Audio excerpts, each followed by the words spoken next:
భాష వల్ల తెలంగాణ పరువు ప్రతిష్ట గౌరవం మంటగలిసిపోతా ఉంది. రాష్ట్రానికి నష్టం జరుగుతూ ఉంది. తెలంగాణ అంటే ఈ దేశంలో ఒక గౌరవం ఉంది, ఒక ప్రతిష్ట నిలిపిండు కేసీఆర్.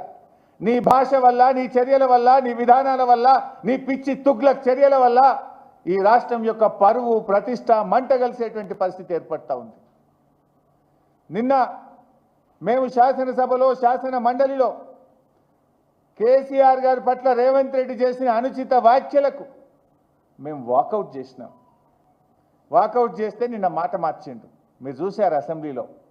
నేను కేసీఆర్ నన్నులే బీఆర్ఎస్ పార్టీని అన్నా అని మాట మార్చిండు. ఒక్కసారి ఆ వీడియో చూద్దాం. ప్రజలకు, ఈ రాష్ట్ర ప్రజలకు నిజాలు తెలవాల్సిన అవసరం ఉంది. బీఆర్ఎస్ పార్టీని అన్నాడా, కేసీఆర్ గారిని అన్నాడా, నిన్నేమని మాట మార్చిండో ఒక్కసారి రాష్ట్ర ప్రజలు, మీడియా మిత్రులు కూడా చూడాలని నేను కోరుతా ఉన్నా. పెట్టు బాబు.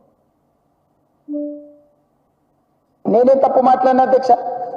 ఏమన్నా నేను ఆనాడు మీరు అధికారంలో ఉన్నారు, స్టేచర్ ఉండే, తర్వాత ప్రతిపక్షం స్టేచర్ అయిపోయింది, ఆ తర్వాత గుండు 0 వచ్చి 8 డిపాజిట్లు పోయినాక మార్చిరీలో పోయిందని అన్న అధ్యక్ష. నేనేమన్నా అధ్యక్ష, అందులో తప్పేముంది అధ్యక్ష?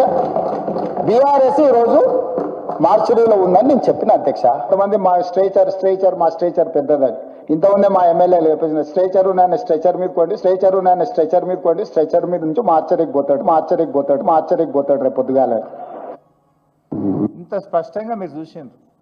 స్ట్రేచర్ ఉన్న ఆయన స్ట్రెచర్ మీదకి పోయిండు, అక్కడి నుంచి మార్చురికి పోతాడు అని కేసీఆర్ గారిని ఉద్దేశించి ఏకవచనంతో డైరెక్ట్గా ఆయన యొక్క చావును కోరుకునే విధంగా రేవంత్ రెడ్డి మాట్లాడాడు.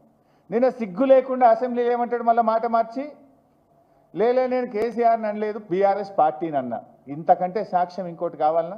24 గంటల్లోనే మాట మార్చడంలో రేవంత్ రెడ్డి మించినోడు ఇంకోడని ఉంటాడా? నీకు సిగ్గుంటే, నిజాయితీ ఉంటే క్షమాపణ చెప్పు. నేను తప్పుగా నోరు జారిన కేసీఆర్ గారిని మార్చురికి పోవాలని ఆయన చావును కోరుకున్నా అని జాతిపిత అయిన కేసీఆర్కు క్షమాపణ చెప్పు. ఏమన్నా ఆయన పెద్ద మనసుతో నిన్ను క్షమిస్తాడు, ప్రజలు క్షమిస్తారు నిన్ను.